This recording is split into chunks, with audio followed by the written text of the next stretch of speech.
Assalamualaikum warahmatullahi wabarakatuh. Apa kabarnya sahabat Nersedu, mahasiswa hebat, semoga tetap sehat dan selalu semangat.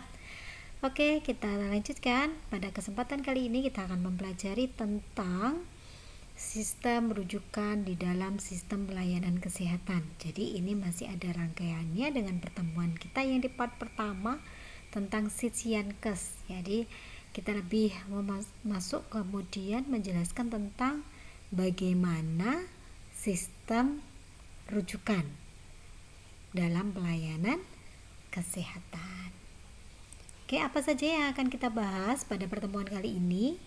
Yang pertama nanti ada pendahuluan yang isinya tentang tujuan, ruang lingkup, kemudian dasar pengembangan dari sistem rujukan. Kemudian ada pengorganisasian tentang bagaimana mengorganisasikan dari sistem rujukan, kemudian membangun sistem rujukan itu sendiri. Dan selanjutnya ada mekanisme di sistem rujukan mulai dari Pasienkes di tingkat pertama, tingkat kedua sampai dengan tingkat ketiga. Serta nanti ada tambahan terkait dengan yang sekarang lagi hangat, yang lagi update tentang sistem rujukan. Nah, sahabat sekalian, semoga sabar untuk menunggu. Kita bahas yang pertama dulu, oke? Terkait dengan sistem rujukan. Apa sebenarnya yang dimaksud dengan sistem rujukan? Sistem rujukan merupakan sistem penyelenggaraan pelayanan kesehatan di mana melakukan pelimpahan wewenang dan tanggung jawab atas permasalahan atas kasus atau bisa berupa penyakit atau masalah kesehatan. Nah, ini dilaksanakan secara timbal balik, baik itu secara vertikal ataupun secara horizontal. Jadi ibaratnya ini ada pelimpahan kasus itu berarti bisa dihadapi oleh pasien. Jadi pasien itu dilimpahkan dari satu tingkat ke tingkat yang lain, atau dari satu lembaga ke lembaga yang lain, dan sifatnya timbal balik. Nah, berarti ada nanti rujukan balik? Iya, ada. Makanya disebut di sini adalah dilaksanakan secara timbal balik, baik itu sifatnya vertikal maupun horizontal. Oke. Nah, apa yang melatar belakangi sistem rujukan yang ada di Indonesia? Karena kita sedang membahas sekarang sistem rujukan yang ada di Indonesia, yang ada di negara kita. Jadi yang melatar belakangi pertama adalah dari Undang-Undang Republik Indonesia nomor 36 tahun 2009 tentang kesehatan, di mana pada pasal 5 ayat 2 disebutkan di situ bahwa setiap warga negara berhak memperoleh pelayanan kesehatan yang aman, kemudian bermutu dan terjangkau. Nah, selain itu pada pasal 30 pasal 30 ayat 1 disebutkan bahwa fasilitas pelayanan kesehatan itu terdiri dari fasilitas pelayanan untuk perorangan atau dan pelayanan kesehatan masyarakat. Jadi bisa sasarannya untuk perorangan ataupun masyarakat. Sedangkan di pasal 30 ayat 2 disebutkan di sana bahwa fasilitas pelayanan kesehatan itu terdiri dari level yang pertama atau tingkatan pertama, kemudian ada tingkatan kedua, dan ada tingkatan yang ketiga. Jadi intinya ini berjenjang. Nah, selain dari Undang-Undang nomor 36 tahun 2009 tentang kesehatan yang melatar belakangi dari sistem rujukan ini juga adanya Permenkes Permenkes nomor 001 tahun 2012 tentang sistem rujukan pelayanan kesehatan seseorang. Jadi dua landasan hukum inilah yang kemudian melatar belakangi sistem rujukan diselenggarakan di negara kita. Oke, kenapa kemudian negara kita menetapkan sistem rujukan? Nah, tujuannya untuk apa sebenarnya dengan sistem rujukan ini? Jadi yang pertama, harapannya dengan adanya sistem rujukan ini bisa meningkatkan kemampuan fasilitas pelayanan kesehatan. Artinya seperti apa? Karena tadi ada levelnya mulai dari pertama, kedua, dan ketiga. Berarti ada perbedaan. ada tingkatan dari level pertama dan selanjutnya. Nah, kalau misalkan nanti kasus itu tidak bisa ditangani di level pertama, nah otomatis nanti level selanjutnya harus memiliki kemampuan pelayanan yang lebih baik dari level yang pertama dan seterusnya. Yang kedua, tujuannya adalah menata alur pelayanan kesehatan agar berkesinambungan. Maksudnya seperti apa? Jadi begini, tidak kemudian orang itu serta-merta langsung oke, saya pengen berobat misalnya ya ke Sudono, atau misalkan saya langsung ke Sutomo Surabaya gitu. Nah, manakala ini tidak diatur ya, dulu pernah kejadian. Jadi jumlah pasien di sebuah rumah sakit itu akhirnya menjadi overlap. Karena apa? Tidak ada sistem, tidak ada regulasi yang mengatur ini. Semua penduduk, semua warga menurut masalah tadi berhak untuk mendapatkan, sehingga dia bisa kemanapun tanpa ada aturan. Dampaknya manakala sebuah rumah sakit itu overlapping terhadap jumlah pasiennya, pasti akan mempengaruhi nanti dengan kualitas pelayanan. Makanya ini diatur. Pasien yang kondisi seperti apa itu bisa ditangani oleh level yang mana, dan yang kondisi seperti apa nanti harus ditangani di level yang mana. Ini dilakukan bukan kemudian dalam rangka untuk melakukan pemetaan terhadap pasien, bukan. Sebenarnya tujuannya adalah dengan ditata alur ini harapannya nanti berkesinambungan. Jadi ini kasus ini bisa ditangani di level pertama, jadi cukup nanti di level pertama saja, pasien juga tidak kemudian dirugikan harus menuju ke fasienkes yang levelnya lebih tinggi, dan ternyata sampai di sana sebenarnya bisa diatasi di level pertama. Intinya seperti itu ya, supaya alur pelayanannya berkesinambungan. Yang ketiga, ini adalah meningkatkan akses dan cakupan pelayanan kesehatan sesuai yang tertuang di dalam Undang-Undang Sistem Jaminan Sosial Nasional atau SJSN dan juga Undang-Undang BPJS Kesehatan ya. Apa maksudnya di sini? Jadi selain tadi ya Undang-Undang Kesehatan dan Permenkes tadi, sistem rujukan ini juga mengacu pada aturan undang-undang yang ditetapkan untuk bagaimana pemberian sistem jaminan sosial nasional ataupun BPJS. Nah, ini nanti yang akan mengatur regulasinya ya, yang memberikan izin contoh misalkan, ini boleh dirujuk ke fasienkes A, ini harus ke B dan seterusnya. Yang mengatur, yang meregulasi nanti adalah dari undang-undang ini. Nah, yang mengelola siapa? Ya, sekarang yang mengelola adalah BPJS, lembaganya. Seperti itu. Tujuan yang keempat, menjamin pelayanan kesehatan yang merata, berkualitas, dan memuaskan. Maksudnya bagaimana? Nah, ini pemerintah mencoba untuk bersikap adil. Jadi, bukan hanya rumah sakit, bukan hanya fasilitas kesehatan punya pemerintah yang diperkenankan, yang diizinkan untuk menerima rujukan, atau yang memberikan rujukan ya. Artinya sekarang yang punya swasta pun bisa menggunakan fasilitas ini. Harapannya apa? Pelayanan kesehatan itu bisa merata, baik itu rumah sakit milik pemerintah ataupun milik swasta, sama-sama bisa memberikan pelayanan kesehatan untuk masyarakat. Itu yang pertama. Merata yang selanjutnya adalah kaitannya dengan level tadi. Manakala tidak diatur, rumah sakit pasti akan kebanjiran pasien. Kenapa? Karena orang berasumsi bahwa pelayanan kesehatan itu ya di rumah sakit saja. Padahal ada kasus yang sebenarnya itu cukup ditangani di puskesmas. Nah, kalau nanti semua pasien itu menujunya adalah ke rumah sakit ya, tadi ujungnya pelayanan yang diberikan mungkin tidak akan berkualitas. Karena apa? Rumah sakit pasti punya kapasitas tenaga, kapasitas fasilitas, kapasitas dari kompetensinya. Nah, harapannya dengan ditata seperti ini nanti fasilitas pelayanan kesehatan itu bisa memuaskan customernya.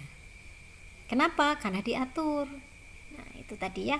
Jadi manakala di sebuah rumah sakit, sebuah pelayanan itu sudah penuh, sistem nanti akan mengatur, oke, ini akan diarahkan kemana. Nah, itu tujuan dari sistem rujukan.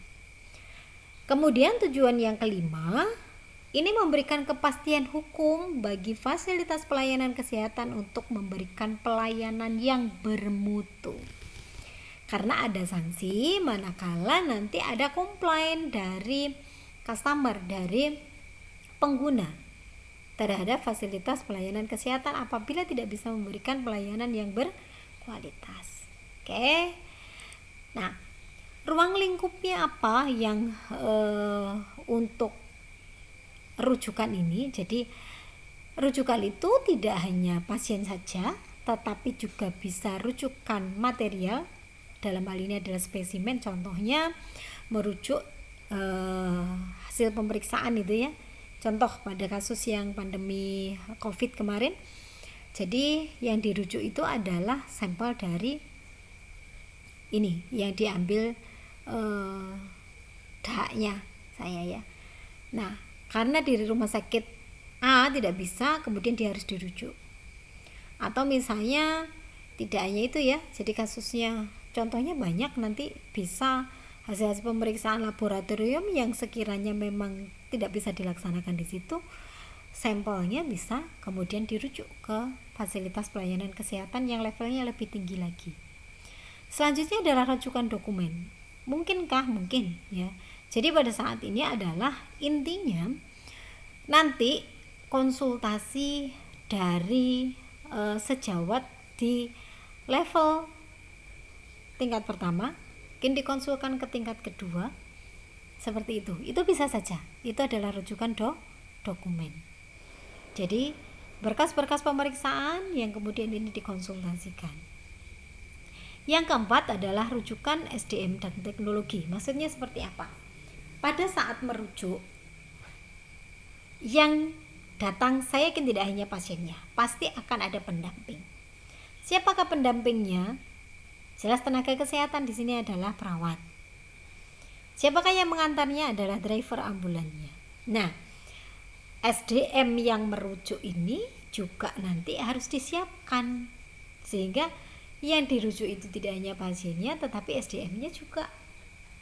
Kaitannya apa? Nanti berarti di sana itu apa saja yang harus dilakukan oleh tenaga kesehatan yang mendampingi pasien saat dirujuk. Oke. Dasar pengembangan dari sistem rujukan yang ada di Indonesia ini sebenarnya mengacu pada apa gitu ya. Nah, ini dasarnya. Tuntutan akan pasien safety. Jadi keselamatan pasien ini sebenarnya yang menjadi dasar utama di pengembangan sistem rujukan. Mencakup apa saja sebenarnya di landasan dasar di pasien safety itu? Satu, jaminan mutu pelayanan, efisiensi pelayanan, ya, ketertiban pelayanan, karena tadi ada alurnya dan sistematis. Kemudian persaingan global, ya, dengan meningkatnya kompetensi fasienkesnya, SDM dan sebagainya, ini akan meningkatkan kesiapan untuk persaingan global.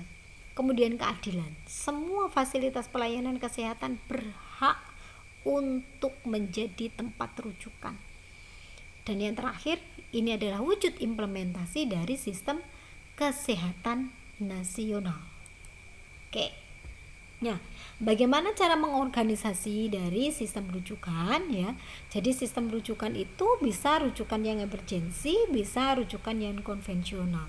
Nah, ini yang levelnya mulai dari mana saja ya? Misalnya diawali dari pasien itu berada di puskesmas tanpa rawat inap.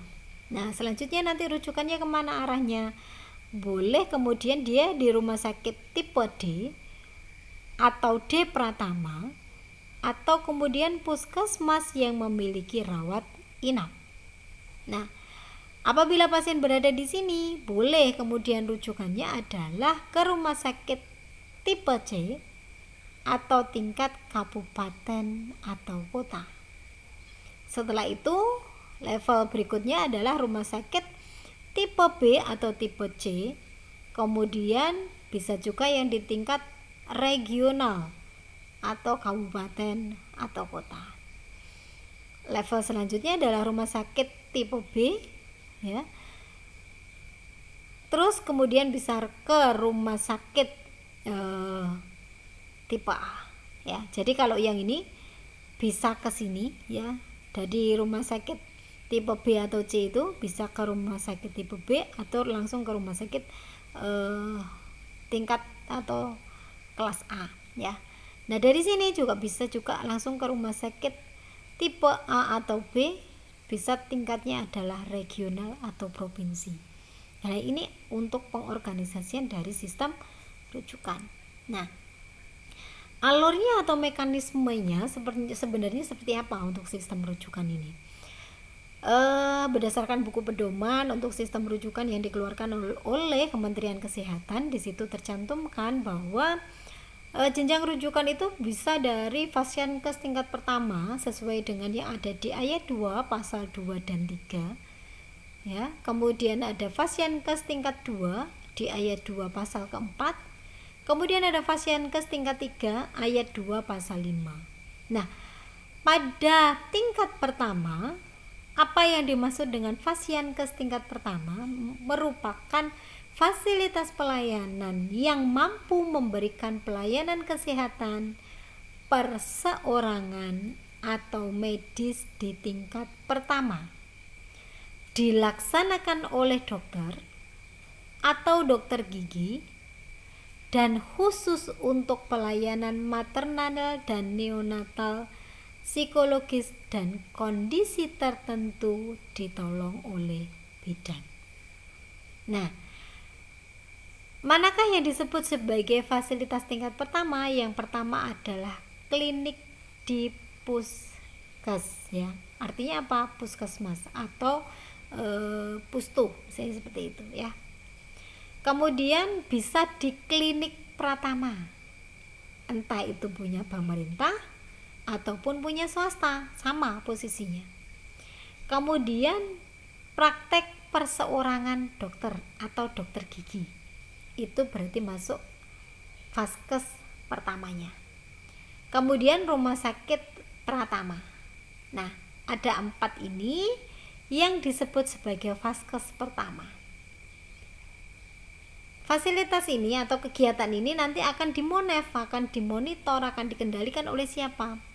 Kadinkes di level kabupaten atau kota, kemudian organisasi profesi cabang kabupaten ataupun kota. Ya, jadi ini vaskes yang pertama. Nah, sekarang vaskes yang kedua. Apa maksudnya? Mampu memberikan layanan kesehatan perseorangan spesialistik. Nah, berarti kalau kita lihat sudah lebih ada pengkhususan di sini. Nah, di manakah vaskes kedua ini? Rumah sakit tipe D atau tipe C. Rumah sakit tipe B non pendidikan, bisa ini milik pemerintah, ya. Kemudian milik TNI atau Polri, BUMN ataupun punya swasta. Nah, ini vaskes kedua itu sudah ke rumah sakit. Ya, ini levelingnya. Nah, monefnya oleh siapa? Ya, jadi ini nanti di monef kegiatan rujukan ini oleh Kadinkes di level provinsi. Jadi kalau di Jawa Timur ya berarti Kadinkes Provinsi Jatim. Organisasi profesi cabang provinsi, berarti kalau di tempat kita nanti hubungannya dengan PPNI yang ada di Surabaya. Nah, sekarang vaskes tingkat 3. Apakah yang disebut dengan vaskes tingkat 3? fasilitas pelayanan kesehatan yang mampu memberikan pelayanan kesehatan perseorangan subspesialistik. Nah, ini lebih spesial lagi. Tadi sudah spesialis, ini lebih sub lagi, lebih dalam lagi.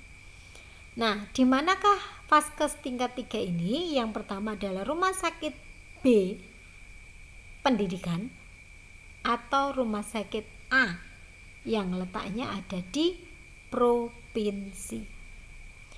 Kedua, rumah sakit tipe A, rujukan utama umum, atau khusus nasional yang letaknya ada di pusat. Nah, monefnya dilakukan oleh siapa? Ya, ini hubungannya sudah dengan dirjen, sudah di atas sana di kementerian. Ya, untuk yang Vaskes tingkat 3. Oke. Nah, sekarang ya ini jadi saya tambahkan adanya perubahan di sistem rujukan. Jadi kita harus ikut adanya update informasi bahwa sekarang Fasyankes ya, fasilitas pelayanan kesehatan itu punya PR sesuai dengan yang dicanangkan oleh Universal Health Coverage pada tahun 2019 bahwa kompetensi fasilitas kesehatan harus diperhatikan supaya kemudian memberikan akses dan pelayanan yang bermutu. Nah, apa saja kompetensi itu? Ada banyak hal. Nah, kita lihat salah satunya adalah sistem rujukan. Sistem rujukan ini menjadi konsentrasi untuk di Universal Health Coverage supaya pelayanan yang diberikan memberikan akses dan kualitas yang bermutu. Oke, bagaimana strateginya untuk meningkatkan pelayanan kesehatan yang akses dan bermutunya? Dengan cara penguatan dari sistem rujukannya. Yang pertama, sistem rujukan berbasis kompetensi, ya, berbasis kompetensi dari tingkatan yang tadi rujukannya. Kemudian regionalisasi sistem rujukan, ada levelnya kabupaten atau kota, kemudian provinsi, kemudian pusat, ya. Kemudian regulasi per wilayah. Nah, ada wilayahnya. Jadi wilayah Jawa Timur atau wilayah Indonesia bagian timur, wilayah Indonesia bagian tengah, wilayah Indonesia bagian barat. Nah, itu ada pembagian wilayahnya. Dan yang tidak kalah pentingnya, seiring dengan perkembangan teknologi bahwa harus mengikuti pengembangan rujukan berbasis IT. Nah, ini yang kemudian melatar belakangi adanya perubahan terhadap sistem rujukan. Nah, sistem rujukan pelayanan kesehatan perorangan sekarang ini adalah lebih komplit, lebih beragam untuk pelayanannya. Kenapa? Yang pertama, pelayanannya kesehatan harus dilakukan secara berjenjang. Ada kemudian kemudahan untuk melakukan aksesnya. Ada efektivitas pelayanan kesehatan. Jadi pasien itu tidak perlu kemudian dipingpong ibaratnya dari rumah sakit ini ke ini tanpa ada kejelasan, tidak ya. Kemudian kebutuhan medisnya akan lebih jelas ya. Dicarikan fasilitas pelayanan kesehatan yang terdekat. Kemudian keselamatan pasien menjadi prioritas. Rujukan harus mendapatkan persetujuan dari pasien dan atau keluarganya. Rujukan vertikal dan rujukan horizontal ya, termasuk rujukan balik. Kemudian penerima rujukan bertanggung jawab sejak menerima rujukan. Jadi manakala dia sudah menyetujui untuk menerima pasien yang dirujuk, berarti dia harus bertanggung jawab. Adanya informasi dan komunikasi, kemudian ada monitoring dari pejabat sesuai dengan levelnya, ada pembinaan dan pengawasan, termasuk ada tindakan administrasi atau punishment bagi Fasyankes yang tidak memenuhi persyaratan atau tidak memenuhi aturan ya. Dalam bentuk apa? Bisa diberikan teguran atau pencabutan izin praktek atau operasionalnya. Ini sesuai dengan aturan yang tertuang di dalam Permenkes nomor 001 tahun 2012 ya, terkait dengan arah perubahan sistem rujukan berbasis kompetensi Vaskes. Oke. Bagaimana dengan pola rujukan dan pembayarannya? Jadi mulai dari nanti yang primer, kemudian bisa yang ke sekunder, kemudian yang ke tersier. Dari sekunder juga bisa ke tersier dulu, ya. Atau dari primer bisa ke tersier dulu. Bagaimana caranya? Dan ini adalah ada prasyarat-prasyaratnya, ya. Yang dimaksud dengan primer, ya, fokus pelayanan primer itu ya ada arahnya adalah promotif dan preventif. Makanya ini letaknya di mana? Di puskesmas, rumah sakit tipe D yang level pratama. Nah, seperti itu, ya. Oke, dan selanjutnya. Nah, ini yang kemudian dikembangkan pada saat ini adalah sistem rujukan berbasis kompetensi, ya. Sistem rujukan berbasis kompetensi ini kita lihat dari kompetensi vaskesnya. Mulai dari kewenangan klinisnya, SDM yang dimiliki, sarana penunjang dan alat kesehatan yang tersedia, penunjang diagnosis serta obat-obatan. Nah, ini nanti fungsinya untuk apa? Supaya kemudian penanganan penyakitnya akan lebih terorganisir, ya. Kemudian memperbaiki sistem rujukan berdasarkan basis kompetensi untuk level pertama, untuk level kedua, level ketiga, masing-masing mempunyai spesialisasi, ya. Kemudian mengintegrasikan langsung dengan sistem IT rujukan atau yang disebut sebagai SISRUT, sistem IT rujukan terintegrasi. Jadi kalau nanti kalian mendengar SISRUT, ya, jangan kaget, ya. Oke. Ini menyiapkan payung hukum yang tepat karena hubungannya dengan ada tadi Permenkes 001 tahun 2012 ini merupakan payung hukumnya untuk SISRUT, sistem rujukan terintegrasi. Nah, seperti apa SISRUT itu? Manakala Anda kunjungi di webnya, ya, di alamat ini, nanti akan muncul tampilan seperti ini, ya, tampilannya seperti ini. Nah, fasilitas kesehatan itu bisa mendaftarkan, sehingga nanti pada saat mau merujuk dia harus mengisi ini dulu, ya, dia harus mengisi ini dulu. Jadi nggak kemudian pasien itu dirujuk tanpa perencanaan, tidak.